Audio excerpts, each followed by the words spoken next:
Hello, this is the Dove Lady again, about to read to you from a book.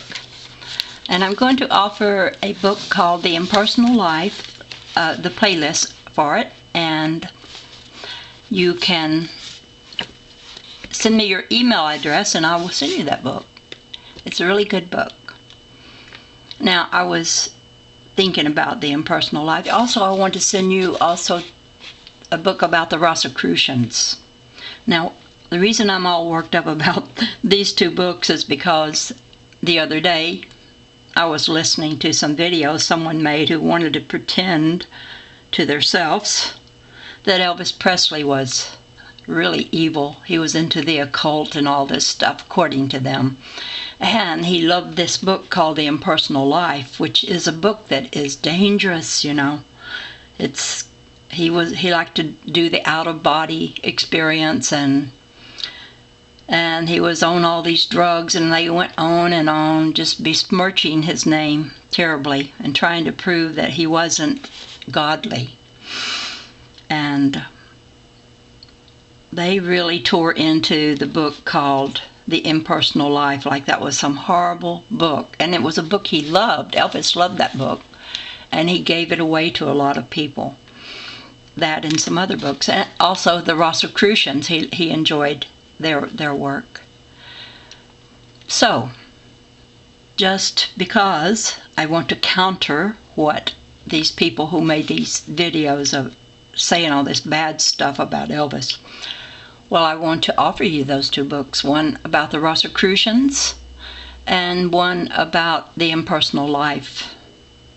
That was his favorite book to give away. And I can give them away too, because I have them in my Google files, and anyone who cares to send me their email address, I can send you those two books if you would care to read them. But if you want to hear them read, there are also playlists for them. And I will put that information in the description bar, the playlist. But now if you want to read it for yourself, you're going to have to email me or comment in some way, get me your email address so I have a place to send it. Okay, now, this is another touchy subject, the one mind. People are so concerned about mind control, and that there's are people who want to control their minds, which, well, that is true. Everybody wants to, in some way, control what other people think, myself included. But I just want to present you information to give you the choice of whether you want to think in a similar way. I don't want to do it in a forceful way to you. But this about the mind control, if we only realized it, we're already mind controlled. Just the fact of thinking we're only in a body. And not looking into some of this occult science, because it teaches you that all is consciousness, all is mind, and we need to understand the illusion of our reality. And once we do, we can handle it much, much better. That's always been my thought, that if we can understand it, it's malleable. It's something we can use in a beneficial way. And in this book, which was another book that people who made that Elvis video condemned, The Life and Teachings of the Masters of the Far East, I have 3 of those books that are also in my Google files, if you care to have them. And I read 5 of them, but I only have 3 of them typed up. Okay, I want to read you one of the chapters right now, with this in the background, this orb dancing around so beautifully. And it's called The One Mind. And this might say it easier and explain it better what I am feebly attempting to tell you here. I love the way other authors use their words. I try to express what they say, but it's hard to do unless you just read what they say. It's hard to do it in your own language or your use of your language. But anyway, so I shall read it to you. And this chapter is called The One Mind. We have evidence of the control of the one mind. In every field of action, we will note the one mind control. Even upon this boat, you will note that there is one head. Consequently, there is one control, with many activities under that control, and all these lesser activities emanate from that centralized authority. It is only through this concentration of power and authority that there is anything like harmony in the operations of any organized section of society or even within the individual. We all know what happens when there is a division of power, or rather an attempt to divide authority without consideration of some central motivating source. The orders which go forth from two sources to the various centers of activity can result only in confusion and chaos. If power emanates from more than one central directive head, the authority is destroyed and the entire structure is broken down. Where there is one controlling element which has dominion, power, and control of motivating action, we are brought directly to that one element and thereby brought to one pointed action, which we have discussed before many times. It is through that action that we do accomplish, and that action brings us into a harmony with that central control, in that we do not scatter our forces, but work with the one force or power, which is complete control. You always bring yourself into accord with that to which you have delegated power. That is, if you believe in the power of the world and its environment, you are seemingly receiving directive control from 1,000 different sources, and this is the source of your confusion. You do not know whether to obey the seeming demands made here, there, or some other place, and this division in the consciousness breaks down the entire structure of man's nature. He must know whom we have believed and become persuaded that he is able to keep that which we have committed unto him against that day. That one control does exist for every human being, if he will but use it. Of course, the use of that control must be conscious. It must be consciously directed or used for the purpose which we decree or which we establish. It is through the establishment of that control that our thoughts are brought into that one power of action or one thought of expression. There they cannot help but express that which they send forth. In other words, the motivating principle we determine must come into existence. His servants are ye, to whom you yield yourself servants to obey. And the manifest results must be determined by the outworking of that motivating force from which you receive your directions. The results can be no greater than is the power vested in the authority. The central control of the universe is often called principle as well as mind. Principle does not bind it so closely, perhaps, as the one mind. Still, that principle controls and governs, and it knows what it is doing. It governs with intelligence, so it must be a mind principle. The Hindu always puts it as principle or the Almighty, which means that man must become that mighty controlling element. Man stands in his almightiness the moment he projects his thoughts to that one control, that one central directive authority. It is all so simple if one looks at the entire situation with an open-minded and sane approach to it. You say in your own mind that this person or that condition has power to make you sad. This is delegating authority to a definite location or form.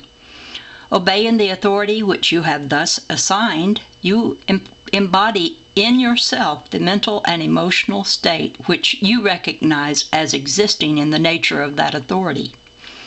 You could not possibly think of embodying joy from a source that you decree has only the power to make you sad. Then, through your obedience to the authority, you embody the sadness which you have admitted it has power to manifest in you, and you say, I am sad. You become that which you embody. Mighty power that is ours. We must obey that source and embody the characteristics which it possesses. Then we should not hesitate to proclaim, I am that. As the Hindus put it, when that becomes the thing we have embodied. This will all become perfectly clear to anyone who will dwell on the matter for a time. In this state, willpower is not a method of control. Willpower gives us the impetus for bringing that control into existence, but it is not the motivating factor back of the control. Will may differ entirely from control. Self-will never is able to project thoughts to one central point. Definite control or mind action is capable of carrying thoughts, feelings, or actions to one central control, which is a definite attribute or element that man uses always and which he has dominion to work with, not over. Dominion to work with, not dominion over, but to work with. That is the very force which man brings into activity the moment he brings his thoughts to that focal point of principle which activates all conditions. Let us take a very simple illustration. Man has power to bring his mind into subjection to the principles of mathematics, but he does not have the will to make the principle act. The principle acts of itself and is a single center of control within its sphere. Man may bring his will up to the point of the activity of the principle, but from then on the principle is the motivating force, and through that subjection of his will, to be more accurate, he finds the secret of his mathematical power. The principle of the human will is that it is to be brought into subjectivity to some higher authority, and thus man becomes the embodiment of it, and is possessed of the powers of this higher authority. Man's weakness is brought about through making himself subject to that which in reality has no power, and this should be proof to him of the immense power which is possible in him. He must now learn to apply this principle of his own will and recognize power as existing only in the one principle. Our everyday life is a concrete application of this fact in that our statements conform to the one principle or one mind. We vision or project an ideal. Let us say that this ideal is for perfection. We immediately come into direct accord with the one mind control or principle. We project an ideal for ourselves to accomplish. If it is a high ideal, that power immediately becomes active and brings that ideal into existence. The moment that ideal is projected and the force back of it becomes active through it, that ideal is complete. That is, the moment the ideal is released from the activity of our will and is projected into the activity of the one principle, it is a completed thing. So long as there is any dual sense, it is difficult for anyone to see how this can be true on the manifest plane. The masters do not take into consideration any plane outside of the spiritual made manifest.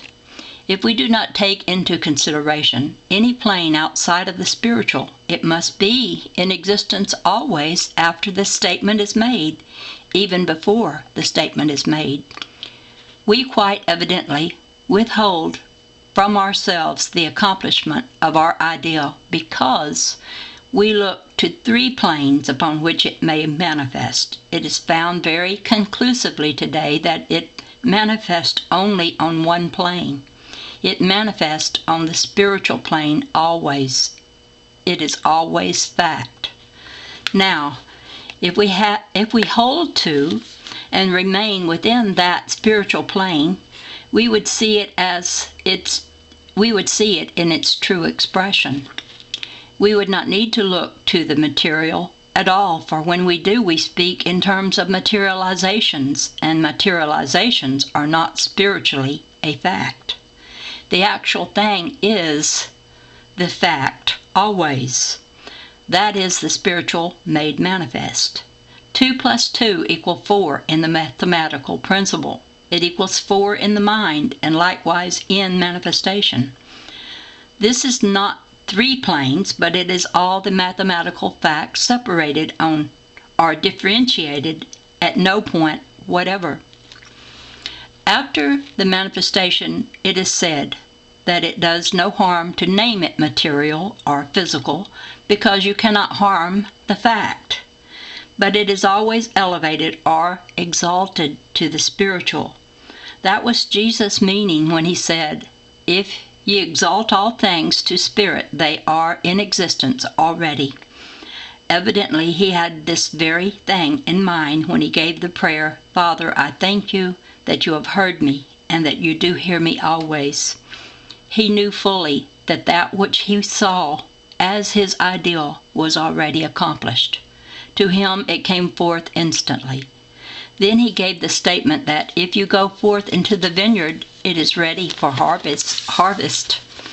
Now, if we take that definite position, there is no question but that we would be out of all of this difficulty completely.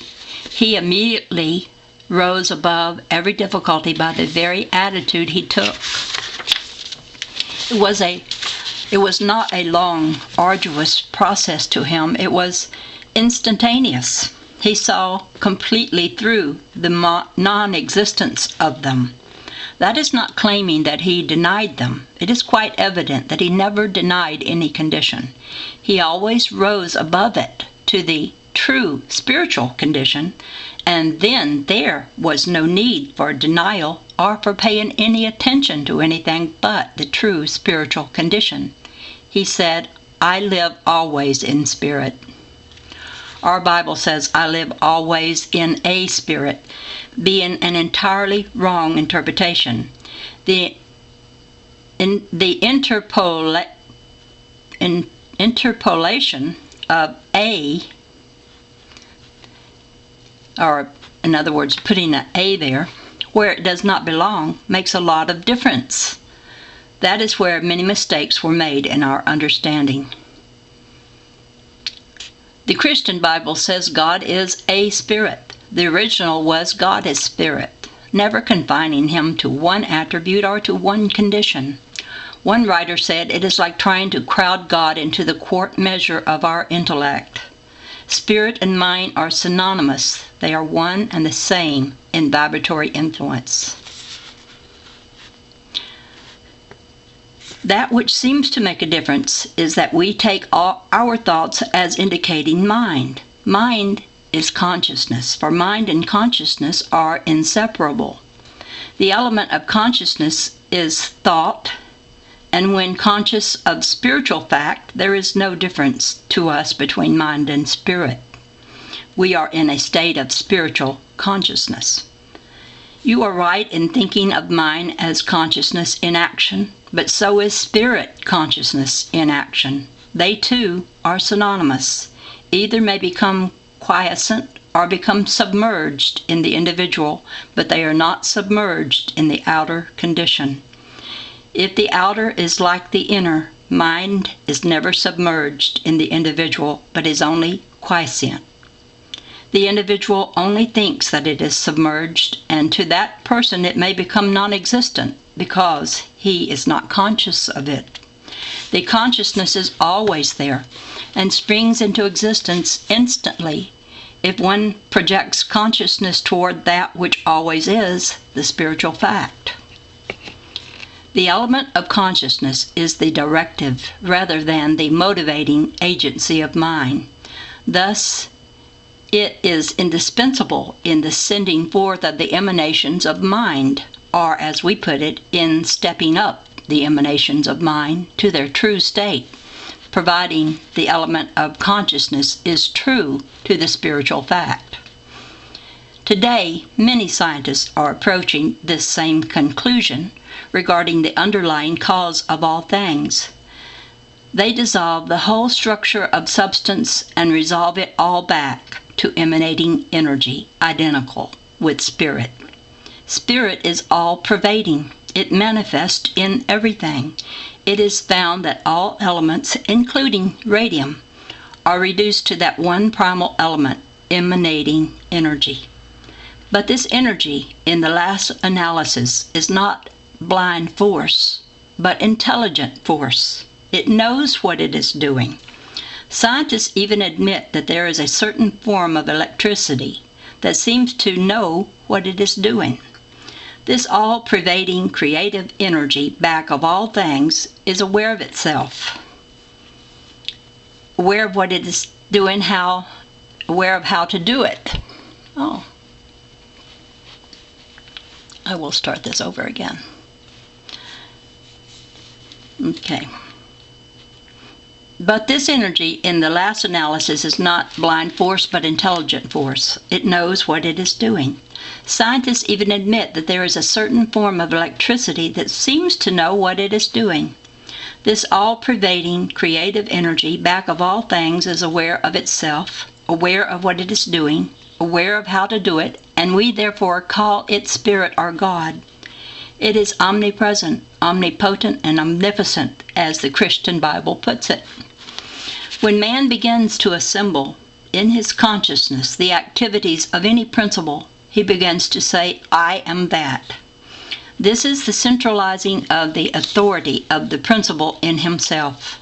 I am renders the mind dynamic instead of letting it rest in potentiality. It becomes dynamic the moment we focus thought upon I am. That focal point is the center always, and from it emanates the authoritative commands that control and determine the entire status of manifest man. The I am must be used to indicate man's true estate, that which he is in fact, and not what he has seemed to himself to be in manifest form. I am that I am, which is the embodiment of the motivating authority of the universe. Beside that I am, there is no true existence, but only delusion. This name, I am, was God to Moses. It has come down through the ages as I am. To the Hindus, it is A-U-M, which means the same. Likewise, to the Aryans, it is A-U-M. The Chinese use it as T-A-U, tall. The so-called blind spots in the ether common in our radio and scientific fields is, in a sense, symbolic of the blind spots in human consciousness. The radio beam crosses right through these non-magnetic fields as if they did not exist. Our layers of atmosphere, the concentric bands of atmospheric conditions, are in motion. In our Earth, they are stationary. When a non-magnetic field moves over a magnetic field of our concentric bands, a vacuum-like condition is established. When a magnetic field passes over a non-magnetic field on the Earth's surface, it passes right through it and is lost. It is frequently more powerful at night than in the daytime. These non-magnetic fields are like the static states in human consciousness, more intense with greater darkness or ignorance. But the positive radiations of the spiritual I am, the declarations of that which man is, in fact, penetrate through these static fields of his consciousness, and it is as though they do not exist. The persistent declaration of spiritual facts regarding man's nature and his place in the universe eventually will eliminate all these static fields in human consciousness as well as in his affairs. The one mind is not constantly creating new ideas. It is manifesting ideas that have been created from the beginning. For the one mind is and always has been omnipotent, all-knowing. It has never been, nor will it ever be, more or less than itself. It is a process of reverberation. It is the same as our radio currents today. They are flooding back and forth on reverberating from one space to the other space. That is, from space to space, as you might say. Thought is, of course, the most potent of any radiations because it has control over the vibratory field of electricity and radio. In fact, both the vibratory field of electricity and of radio will impinge and reflect from the vibratory field of thought always. Radio follows a track in the atmosphere regardless of a conductor. It follows a true track or trend. It operates through the ether. But thought, in this sense, does not travel, for thought is omnipresent. It is already there, no matter to what point you refer. It is the impingement of thought upon the electrons that causes thought to appear to move. Mind is the motivating element, thought moving concurrently with mind, and in striking upon the electrons produces all movements in the plane of manifest substances. That which we call space is in reality the one spiritual mind. That is the principle by which the human soul, which is the replica of the spiritual mind, can overcome time and space. For there is no such thing as time and space in spirit. In spirit, all is complete, and in completeness, there can be no such thing as time or space. That is what is meant by letting the same mind be in you, which was also in Christ. It is a state of complete oneness, existing in fact between the individual and the universal soul, and it must become a conscious fact to the individual. That is the complete mind, the controlling mind, functioning through the individual consciousness. Physical man or man conscious of himself only as a physical being that thinks he is apart from God, the one mind, and thinks in terms of moving from place to place, is only moving in illusion for himself, and hence unhappiness. He really is in and of that one mind, and lives and moves and has his being in it. In Jesus' talks, his greatest statement was, "Peace, be still." It is never said in a loud voice projected on the... It is never said in a loud voice projected of the will of man, but in unison with the calm, knowing power that comes from the sense of oneness. There is the greatest security and the greatest power. We have seen some of the greatest storms overcome by that simple statement, "Peace, be still." Likewise, the seeming brainstorms of human mind are stilled until one can feel the controlling power of the one mind.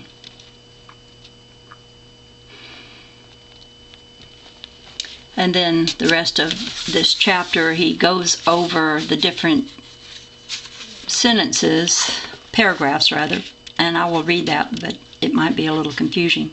Paragraph 1 and 2 give ample opportunity to conclusively point out to the individual that so long as his mind is divided, he has, by that act of division, lost his sense of power and direction. Only from some definite premise can any structure be builded, and until that one has arrived at this premise, he cannot proceed to do anything. This must have been what Jesus meant when he said, "Thou shalt worship the Lord thy God, and him only shalt thou serve." Paragraph 3, this one underlying principle of life, God, is the controlling and ruling force of the universe, and man can find himself only in relationship to this principle. The only adjustments that will harmonize man's being is a realignment of his entire nature with the facts from which he came. Man himself has assigned power to the external world, for there is no power there originally, nor is power there even when he has seemed to delegate it. That power still remains within himself, and that which seems to be power in environment or anything outside of his own I am has his central control is the perversion of the same power within himself. The power is always within man, and it works according to the direction given. But back of it all is the controlling force of the universe, and that which I am individually must be one with the I am, which is the universal.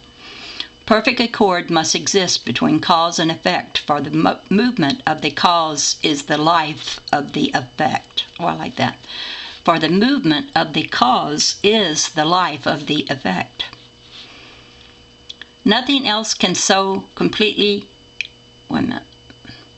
Paragraph 5, 6, and 7 can be further extended along this same line, and the lesson made of eternal benefit to every individual. Nothing else so completely tallies with the true message that Christ tried to give to the world as this: "Greater things than these shall you do," was his estimate of man's potential capacity. The most helpful lesson in liberating practice can be developed from those 2 paragraphs. The willful attempt to force thought into the plane of manifestation is a hopeless task. It is destructive to the individual who practices it. The acceptance of universal power, a central executive emanation that produced heaven and earth as the already completed manifestations of itself, and all the self-existent fact back of every constructive ideal of man, is the way to liberation. Anyway, this is a very good chapter, and I read this entire book. If you want to look on my playlist or look over in the discussion bar, I will try to remember to put that playlist there.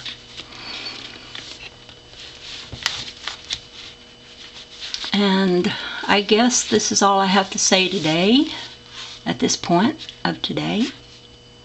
This is a quiet time for me because everybody has gone to work or school, and the house is quiet.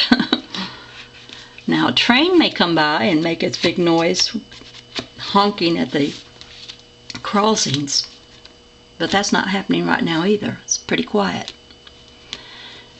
I enjoy reading these books to people, and I hope to hear from some of you.